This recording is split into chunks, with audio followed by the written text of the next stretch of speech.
चलिए विद्यार्थियों, हम आशा करते हैं कि आप अच्छे होंगे, स्वस्थ होंगे और आप पढ़ाई में चलते होंगी।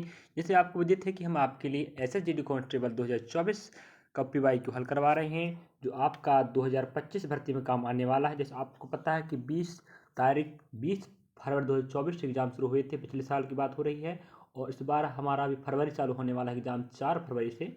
तो आपको पता होनी चाहिए कि पीवाईक्यू प्रश्न कितना महत्व स्थान रखते हैं। तो उसी की कड़ी को बढ़ाते हम आपके लिए 20 फरवरी के मैथमेटिक्स के प्रश्न हल हो चुका है। Maths, reasoning, GK, GS, Hindi चारों पोर्शन कवर हो रहे हैं। 20 तारीख से हम 26 तारीख तक पहुंच चुके हैं। जीके, जीएस, हिंदी का शिफ्ट बाय डे बाय पूरे प्रश्न हल हो रहे हैं। मैथमेटिक्स और रीजनिंग के टॉप प्रश्न हल होते हैं एक एक वीडियो में, ठीक है। चलिए, तो हम ले रहे हैं आज। इसके पहले 21 तारीख के हम तीसरे शिफ्ट का प्रश्न हल कर चुके हैं और अब चौथा शिफ्ट का प्रश्न हल कर रहे हैं। चलिए देखते हैं किस प्रकार के प्रश्न आते हैं। हम एक शिफ्ट के प्रश्नों को टॉप 10 के हिसाब से 10-10 प्रश्नों को एक वीडियो बनाते हैं, क्योंकि ज़्यादा समय हो जाएगा, है कि नहीं। तो आप लोग अगर नए हैं, आप देख रहे हैं, अगर आप तैयारी कर रहे होंगे तो क्या करेंगे, आप लोग सब्सक्राइब कर लीजिए, जिससे आप पास और नोटिफिकेशन पहुंच जाए तो बेल आइकन दबा लीजिए। तो हम समस्त भर्ती परीक्षा तैयार करवाएंगे। आप ध्यान रखें, एनटीपीसी की तैयारी चल रही है तो आप लोग वहाँ जुड़ सकते हैं, और जीडी का आपके लिए कम से कम 70+ वीडियो बन चुके हैं। ध्यान रखें, तो आपका 70% 80% सहयोग करने वाला है। देखते हैं प्रश्न किस प्रकार से मैथमेटिक्स में हल करना। चलिए, जैसे आपके स्क्रीन पर प्रश्न दिखाई दे रहा, बहुत शानदार प्रश्न है, और इस प्रकार का प्रश्न पिछले पीवाईक्यू में आ चुका है विद्यार्थियों, मैं पहले बता चुका हूँ।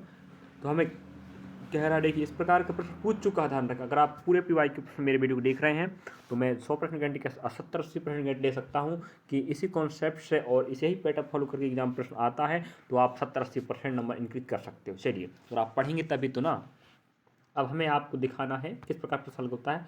58 की पावर 29 को अगर 5 से भाग देने पर शेष पर कितना बचेगा, कह रहा है। तो आप कुछ नहीं करना, यहाँ जो घात पर संख्या है वो देखिए क्या है। सम विषम, सम होगा सॉरी विषम होगा तो 1 या 3 लेते हैं उसके स्थान पर, और सम होगा तो 2 और 4 लेते हैं उसके स्थान पर। तो हम कहते हैं भाई 29 है। अब 29 तो क्या होता है, 29 आपका विषम होता है ना। तो आप 58 की पावर 1 ले लो और लगाओ 5 से भाग, एक 58 रहेगा यहाँ पर, या 58 की पावर कितना रहेगा, 3 रहेगा, लगाओ 5 से भाग। जब हमें इसी से बन जा रहा है आंसर, इसको क्यों हल करना, ठीक है। सम रहेगा यहाँ पर तो 2 और 4 लेना घात उसके स्थान पर। अब विषम है तो 1 3 लेना पड़ता है। तो मैंने 29 जगह 1 ले लिया, तो 58 एक 58 बनेगा। अब 58 एक 58, 58 पावर 1 58 ही होता है। 5 से भाग लगाएंगे, 5 एकम 5, 5 एकम 5, जहाँ 8 था 3 बच जाएगा। तो आपका आंसर हो जाएगा ऑप्शन नंबर चौथा, ठीक है। चलिए देखते हैं अगला प्रश्न। चलिए, जैसे अगला प्रश्न आपको स्क्रीन पर दिखाई दे रहा है, जैसे आप पता है कि हम आपको सरल से लेकर कठिन की ओर प्रश्नों को लेकर चलते हैं। तो अगला प्रश्न आप स्क्रीन पर देख पा रहे होंगे।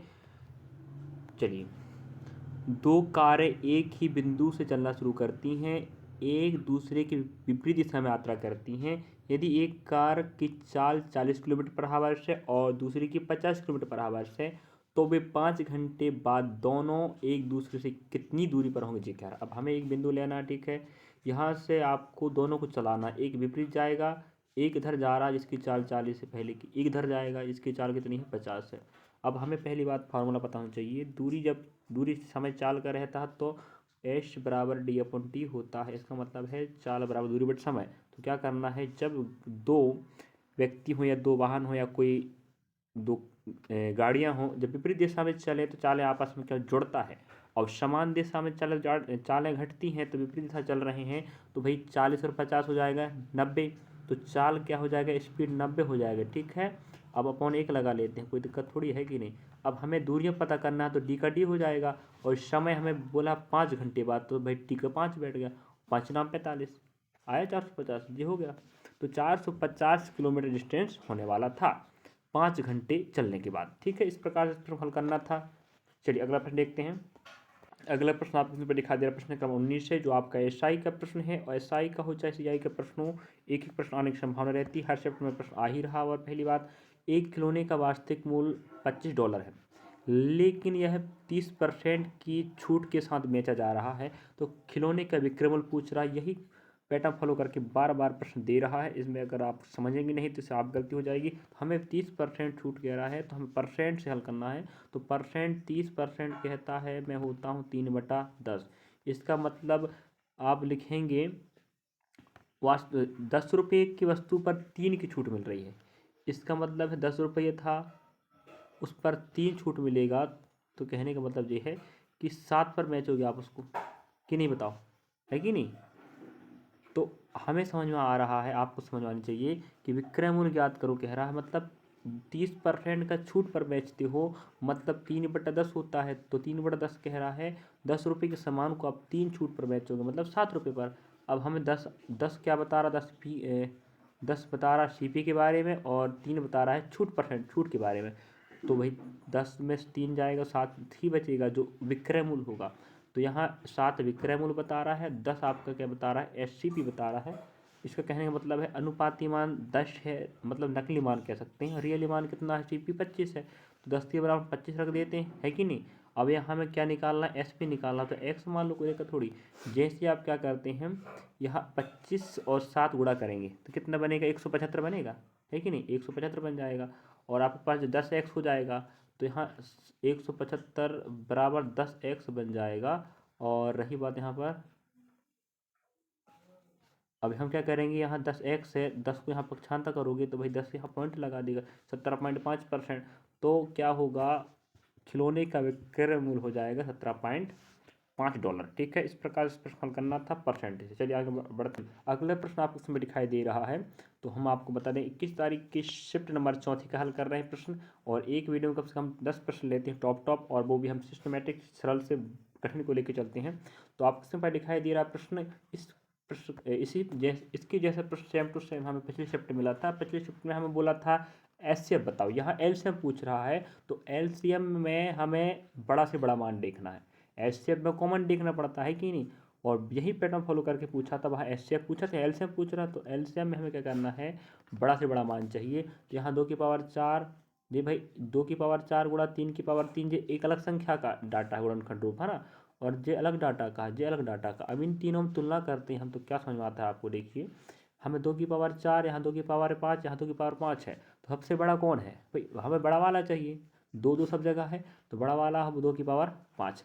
अब देखते 3 के साथ तुलना करते हैं, 3 की पावर 3, 3 की पावर 2, 3 की पावर 6, तो सबसे बड़ा जो होगा वही आंसर लेना है एलसीएम में, तो 3 की पावर हो जाएगा 6। ऑप्शन आपको कहाँ मिल रहा है, ऑप्शन नंबर पहले पर। तो इस प्रकार से इस प्रश्न को हल करना था, है कि नहीं। अगला प्रश्न लेते चलिए।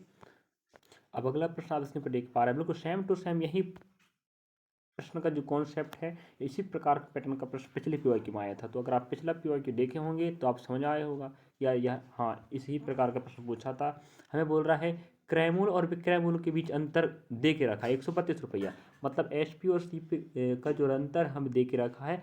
यदि लाभ प्रतिशत 20 है तो विक्रय मूल्य ज्ञात करना। हमें कुछ भी नहीं करना है, इन प्रश्नों को हमेशा फॉर्मूला पे ना करके परसेंटेज हिसाब से करना है। तो हमें 20% लाभ पर बेचना कह रहा है, तो भी 20% बनता है 1/5 बनेगा ना, मतलब 5 रुपये कीमत थी, उसको 1 अधिक पर बेचोगे, मतलब 5 अनुपात हो जाएगा 6।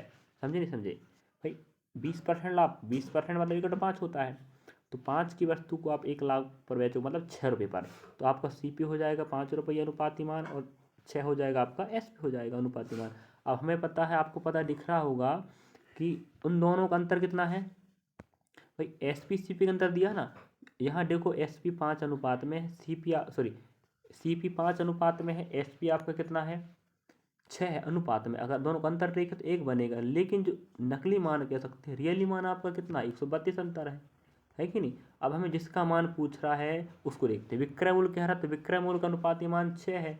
अब इसको हम गुणा, यहाँ एक्स रख लेते हैं, तिरे गुणा करेंगे तो भाई 132 ही तो आएगा ना, 132 गुणा 6 करेंगे, 6 दूना 12, ठीक है, 12 की आपको 2 हाथ से 1 बच जाएगा, 6 × 3 = 18, और एक हो जाएगा 19 हो जाएगा, ठीक है, हो गया 19। तो लास्ट में 92 आ गया, तो हमें लास्ट 92 कहाँ मिल रहा है, ऑप्शन नंबर पहले में। और भाई पूरा हल करेंगे तो 792 जाएगा। तो बताओ कितना आसान था कि नहीं। तो ऐसे ही आपको प्रश्नों को हल करना है, तो वही कॉन्सेप्ट हर बार प्रश्न पूछ रहा है शिफ्ट में। तो 20, 21, 22 के हम डे बाई और शिफ्ट बाई प्रश्न करवा रहे हैं। तो एक वीडियो मैथमेटिक्स रीजनिंग के टॉप प्रश्न चल रहा है, 10 जी के जैसे हिंदी के, आप पता है कि पूरे प्रश्न हल हो रहे हैं। इस प्रकार से आप समझते होंगे कौन सा टॉपिक प्रश्न पूछ रहा है या नहीं पूछ रहा है कि नहीं। अगला प्रश्न चलिए अगला प्रश्न देखिए, फिर से देखिए वैसे हल करके बताते हैं आपको। परसेंट अगर आपको बन रहा है, परसेंट को भिन्न में समझना, लाभ है, परसेंट हानि है, परसेंट विक्रय मूल्य, क्रय मूल्य घट रहा है बढ़ रहा, बस हो गया। परसेंटेज से हल करना, ठीक है, देखते हैं आप। चलिए प्रश्न क्रमांक 14 कहता है एक वस्तु का अंकित मूल्य 640 रुपये है। अंकित मूल्य मतलब होता है जो स्टिकर लगा होता है ना किसी वस्तुओं में, उसे हम अंकित मूल्य कहते हैं। और यदि उस पर 37.5% की छूट दी जाती है तो वस्तु का विक्रय मूल्य कितना हो कह रहा है। बहुत बड़ी अच्छी बात है। अब हमें परसेंट से हल करना, पता ना 37.5 की बात करें तो 37. 5% को अगर देखेंगे विद्यार्थी लोग, तो हमें पता है, आपको पता होना चाहिए कि 1/8 बनता है 12.5, 2/8 बनेगा 36.5 बनेगा ना, इस सॉरी 12 दूनी 24 पॉइंट बनेगा। इस प्रकार 12 तिया 3 36 हो जाएगा और आधा जोड़ के आपका 37.5 बन जाएगा। इस प्रकार से 37.5 का जो मान होता है भिन्न में, वो बनता है 3/8 बनता है। मतलब अंकित मूल 8 था, लिखिए ध्यान रखा, ए और हम एस पी, ए अनुपात एस पी कर देते, मतलब होता है अंकित मूल ए हो जाएगा, एस पी विक्रम हो जाएगा। तो 37.5 की छूट मिलता है, इसका मतलब है 3/8 भिन्न बनेगा। तो हमको समझना भिन्न को कि 3/8 क्या होता है। तो 8 हमें 3 का छूट मिलेगा तब बेचोगे। तो हम कहते हैं उस वस्तु पर 8 रुपये लिखा था, अब अनुपात के हिसाब से 3 अगर छूट दे रहे हैं तो 5 में बेचोगे ना, नहीं बेचोगे, बेचोगे 5 पर। अब हमें कह रहा है अंकित मूल, भाई 640 दिया। अब हमें पता है, आपको पता होना चाहिए भाई अंकित मूल अनुपात में 8 है, मतलब नकली मान कहलाता है। अब 8 के बराबर असली मान कितना दिया है, 640 दिया है, दिया नहीं। अगर 8 का भाड़ा पढ़ते हैं यहाँ, तो 8 8 64, मतलब अगर 8 गुणा 80 करेंगे तब 640 बनेगा। तो ऊपर 80 गुणा हुआ, नीचे हो जाएगा, तो 8 पंजे 40 हो जाएगा, 0 0। तो इस प्रकार से विक्रय मूल्य का मान 5 था, तो 5 के बराबर आ गया 400 रुपया। तो इस प्रकार से प्रश्न हल करना, तो बताइए कितना आसान था कि नहीं। यही कॉन्सेप्ट हर प्रश्न या हर टॉपिक में पूछ रहा है, डे बाई और शिफ्ट बाई। अगर आप समझ गए तो समझ के ध्यान रखें। ऐसे जीडी कांस्टेबल का आप पता है हम मैथ, रीजनिंग, जीके, हिंदी सभी पोर्शन कवर करवा रहे हैं पीवाई के प्रश्नों के माध्यम से। और जो टॉपिक आ रहा है उस टॉपिक समझिए और पढ़िए। अगला प्रश्न देखते हैं, चलिए अगला प्रश्न समय कार का आ गया। समय कार का आपको कम से कम एक प्रश्न मिल रहा है रोज शिफ्ट में, और अधिकांश अब समय कार के 2 प्रश्न मिल जा रहे हैं, औसत के 2 प्रश्न मिल जा रहे हैं, लाभ हानि प्रतिशत, सदर ब्याज चक्र, बट्टा। ठीक है, समय कार और संख्या पत्ती का औसत का प्रश्न आ रहा है, एलसीएम एचसीएफ का प्रश्न आ रहे हैं। वही अध्याय बार बार रिपीट हो रहे हैं। आपको फिर बेलन का प्रश्न आता है, कहीं बेलन, शंकु, आयतन, ठीक है, गोले का प्रश्न, घन घनाभ का जाता है। चलिए, तो फॉर्मूला आपको बनेगा तो बन पाएगा। ठीक है, चलिए एक अगला प्रश्न आप इस पर देख पा रहे होंगे। हमें एक प्रश्न कह रहा है, यमन अमन एक काम को 28 दिन पूरा कर सकता है, वह कुल काम का 8 भाग।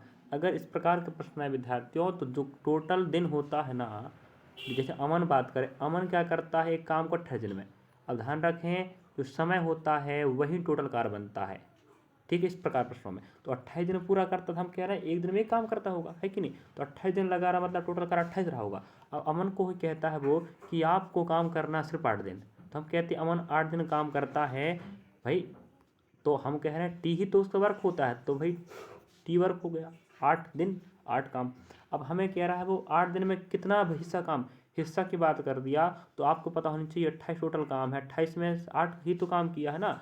अब हम इसका आधा करेंगे तो 4 बनेगा, इसका आधा करेंगे तो कितना बनेगा, 14 बनेगा, नहीं बनेगा। अब इसका और आधा करेंगे तो 2 बन जाएगा, इसका आधा करेंगे तो 7 बनेगा, नहीं बनेगा। बस आपको ऑप्शन नंबर चौथा हो गया। इस प्रकार से इस प्रश्न को हल करना था। बताइए कितना आसान था कि नहीं। समय कार के हमें 2 प्रश्न मिल रहे हैं, समय कार रेलगाड़ी, नावधारा का तो अभी तक आया नहीं है कि समय कार रेलगाड़ी का आ रहा है, संख्या पत्ती एलसीएम एचसीएफ औसत। ठीक है, इन प्रश्नों को हर बार पूछ रहा है। चलिए अगला प्रश्न देखते हैं।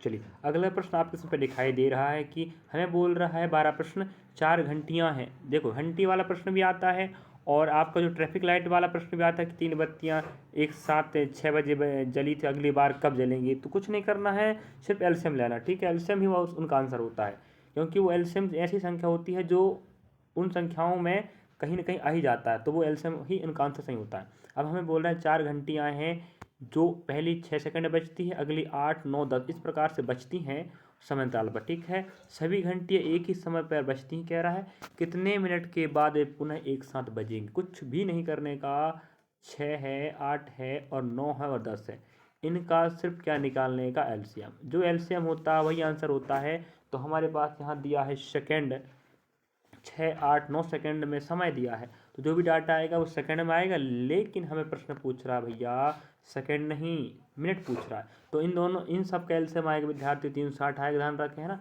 तो अगर ऑप्शन होता 360 तो यही आंसर था, लेकिन हमें आंसर सेकंड में नहीं मिनट में चाहिए। तो डाटा आया वो सेकंड में है, हमें मिनट में कन्वर्ट करना है। तो क्या करना पड़ेगा आपको, 60 से भाग लगाना पड़ेगा। तो 60 से भाग लगाते 6 36 मिनट आ गया। ठीक है, ऑप्शन हमें कहाँ मिल रहा है, ऑप्शन नंबर पहले पर। तो बताइए आसान था कि नहीं। जब भी घंटिया वाला प्रश्न आए कि पहली बार इतने समय पर अगली बार कब बजेंगे, या आपको ट्रैफिक लाइट वाला प्रश्न आए, तो कुछ नहीं करने का, सिर्फ क्या निकालने का, एलसीएम निकालने का। ठीक, एलसीएम उनका आंसर हो। चलिए अगला प्रश्न चलिए विद्यार्थियों, अगला प्रश्न आपके समक्ष दिखाई दे रहा है। देखिए हमें पहले गोला पूछ चुका है, बेलन पूछ चुका है, हमें फॉर्मूला बननी चाहिए, आयतन, घन, घना, बेलन, शंकु, त्रिभुज। ठीक है, अगर फॉर्मूला बन गया विद्यार्थी तो बस फॉर्मूला बननी चाहिए, मान विद्यार्थी बननी चाहिए, काटते बननी चाहिए, बस हो गया। हम विद्यार्थी आपके लिए मेहनत कर रहे हैं, विद्यार्थी आप भी हमारे साथ तैयारी करते रहिए और हम आपके तैयारी के लिए तो मेहनत करवा रहे हैं। ध्यान रखें जी, हम जो कॉन्सेप्ट सीख रहे हैं, गणित हो, रीजनिंग हो, जीके जैसे हिंदी का सभी पोर्शन ध्यान रखेंगे, अगली अन्य भर्ती परीक्षाओं काम आएगा, जैसे NTPC, group D, RPF, SI constable, SSC, MTS, CGL, CHSL, सभी भर्ती परीक्षाओं। ठीक है, चाहे मध्य प्रदेश की भर्ती में बात करें, वन रख, जैसे आप पता है कि वर्तमान में मध्य प्रदेश के विद्यार्थियों को सुनहरा मौका आ चुका है, मध्य प्रदेश कर्मचारी चयन ने कैलेंडर जारी किया है, तो आप देख सकते हो वन रक्षक, क्षेत्र रक्षक, जेल प्रहरी हो गया, और ग्रुप जितने भी है 1 2 3 4 सभी महिला परीक्षक का इतने पोस्ट आ चुका है, आप नहीं देखे हैं जाकर देख लीजिए प्ले लिस्ट पर, न्यू अपडेट वाले में। ठीक है, आप मिल जाएगा। मध्य प्रदेश में 15,000 प्लस भर्तियों पर कैलेंडर जारी किया 2025-26 का। चलिए, अब हमें यहाँ प्रश्न कह रहा है विद्यार्थियों, एक अर्धगोले का व्यास दे के रखा है, अर्धगोले का कुल प्रतिशत बताओ कह रहा। अब देखिए, हम आप क्या करते हैं, हाँ फॉर्मूला बता देते हैं। पहली बात देखो, कुल पूरे गोले का संपूर्ण प्रतिशत क्षेत्रफल कहेगा तो 4 पाई आर का स्क्वायर होता है। ठीक है, पूरे का, और आधा कह दिया तो भाई 3 पाई आर का स्क्वायर होता है।